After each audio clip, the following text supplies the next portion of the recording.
आज आहे 26 ऑगस्ट 2026, 26/8/26.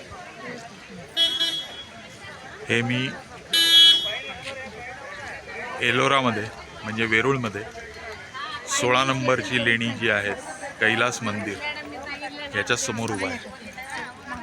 लांबनं काढतोय, नंतर आतनंही सगळीकडे काढणार आहे. ही बघून घ्या लेणी लांबनं. आणि इकडं या बाजूला 1 ते 15 आहेत आणि या बाजूला इकडं पुढं सरळ गेला तर 29 ते 34 आहे, 16 ते 34, 17 ते 34 आहे.